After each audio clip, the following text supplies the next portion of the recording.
Hello students, it's our third lecture of 22nd day preposition and today we will continue with our topic uses of important preposition। इससे पहले दो lectures में हमने student preposition के बारे में काफी कुछ पढ़ा था, ठीक है।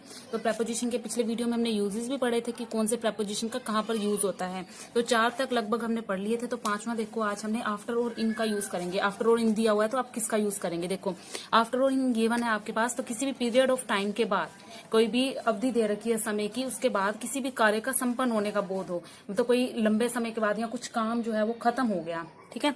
तो वहां पर अगर तो पास्ट टेंस है यानी कि पास्ट में कोई काम खत्म हुआ तो वहां पर आफ्टर का यूज करेंगे। लेकिन अगर फ्यूचर टेंस है तो उसमें इन यूज करेंगे, ठीक है। कि कोई भी काम कल खत्म होगा तो कल में खत्म होगा तो फ्यूचर आ गया ना।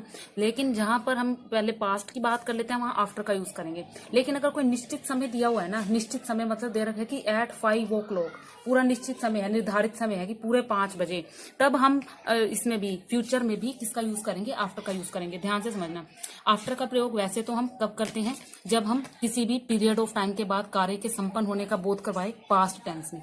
लेकिन फ्यूचर टेंस में भी आफ्टर का प्रयोग होगा जब एग्जैक्ट टाइम दे रखा हो तो, ठीक है। एग्जैक्ट टाइम में, अदरवाइज नहीं होगा, ठीक है। और फ्यूचर टेंस में मोस्टली क्या यूज करते हैं, इन, जब आपका टाइम गिवन ना हो। तो देखो एक एग्जाम्पल लेते हैं, शी विल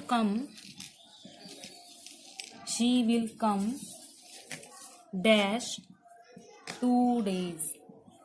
यहाँ पर निश्चित समय नहीं है स्टूडेंट, ठीक है। और विल आ गया, विल यानी कि फ्यूचर, तो यहाँ पर कौन सी प्रॉपर्टी लगेगी, यहाँ पर लगेगी फ्यूचर टेंस में इन, ठीक है। तो यहाँ पर इन लगेगा क्योंकि यहाँ पर एग्जैक्ट टाइम गिवन नहीं है, ठीक है। तो यहाँ से मैं इसको हटा देती हूँ। एक और एग्जाम्पल लेते हैं, नहीं तो यहाँ ले लेती हूँ इसी के साथ, ठीक है। इसी के साथ एक एग्जाम्पल लेती हूँ स्टूडेंट। यहाँ पर देखो ध्यान से देखना, he will come dash 5 PM। He will come dash 5 PM। अब देखो यहाँ पर क्या है, आपका 5 PM एग्जैक्ट टाइम है और यहाँ पर फ्यूचर भी आ गया, तो यहाँ पर ये सेकंड प्रॉपर्टी लगेगी, ठीक है। निश्चित समय है और फ्यूचर टेंस के साथ क्या लगेगा, आफ्टर। तो यहाँ पर क्या लगेगा स्टूडेंट, आफ्टर, क्योंकि यहाँ पर निश्चित समय है। लेकिन यहाँ पर निश्चित समय नहीं था तो इसलिए यहाँ पर क्या लगा था, इन का प्रयोग किया गया था। अब देखो आफ्टर का प्रयोग पास्ट टेंस में कैसे लगेगा, इसको इरेज कर दूं, इस एग्जाम्पल को स्क्रीनशॉट लेना हो तो ले लो। इसके बाद यहाँ पर देखो, शी केम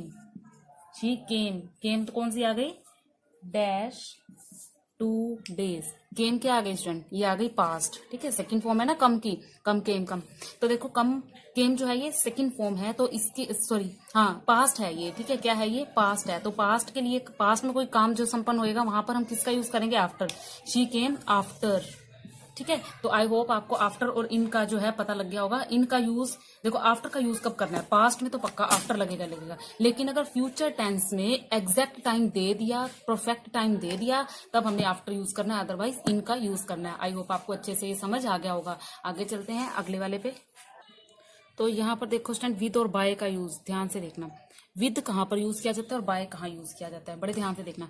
किसी भी काम को करने के लिए प्रयुक्त उपकरण, कोई भी काम करना उसके लिए तुम्हें टूल्स की आवश्यकता पड़ेगी। आपको कील लगाना है दीवार में तो आपको हथौड़ी की जरूरत पड़ेगी। तो कोई भी इंस्ट्रूमेंट या भौतिक वस्तु है, कोई भी इंस्ट्रूमेंट हो गया, जैसे गन हो गया, नाइफ हो गई, कोई भी इंस्ट्रूमेंट, उसके लिए हम बाय का प्रयोग, विद का प्रयोग करेंगे, सॉरी बाय का कह रही हूँ, विद का प्रयोग करेंगे, ठीक है। किसी भी इंस्ट्रूमेंट का या किसी भी टूल का जिक्र हो वहां पर हम विद का प्रयोग करेंगे।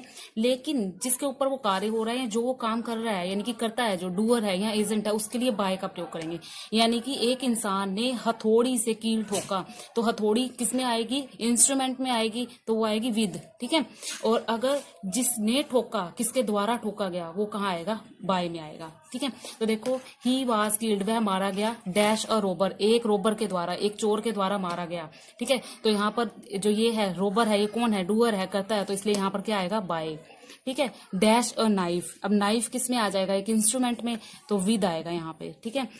He was killed by a Rober with a knife, वह एक चाकू के द्वारा जो है मारा गया और एक रोबर के द्वारा, रोबर ने उसको मारा था, एक चोर ने उसको मारा था। एक और एग्जाम्पल ले लेते हैं, आपको अच्छे से क्लियर हो जाएगा। तो देखो एक एग्जाम्पल, मैं डायरेक्टली एग्जाम्पल ले रही हूँ, फिलअप में नहीं लूंगी, ठीक है। डायरेक्ट एग्जाम्पल ले रही हूँ, तो उसका मीनिंग जो है वो आपने खुद देखना है।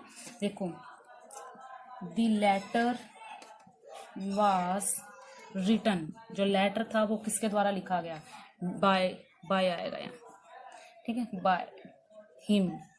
किसकी सहायता से लिखा गया, विद द पेन, अब पेन क्या है, इंस्ट्रूमेंट है, इसलिए मैंने विद लगा दिया। लेटर किसके द्वारा लिखा जाता है, किसी डूअर के द्वारा, तो यहाँ पे मैंने बाय का यूज कर लिया। आई होप आपको ये अच्छे से समझ आ गया होगा। नेक्स्ट चलते हैं बिटवीन और अमंग।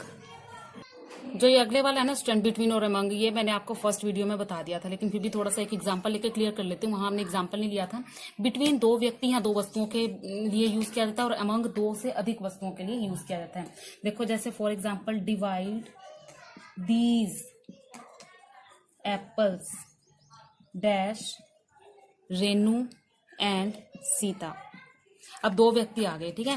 डिवाइड दीज एप्पल, ये एप्पल मान लो 6 एप्पल हैं, ये डिवाइड कर दो रेनू और सीता में, ठीक है। तो यहाँ पर दो ही व्यक्ति हैं, तो हम यहाँ यूज क्या करेंगे, बिटवीन, ठीक है। Divide these Apple between Renu and Sita.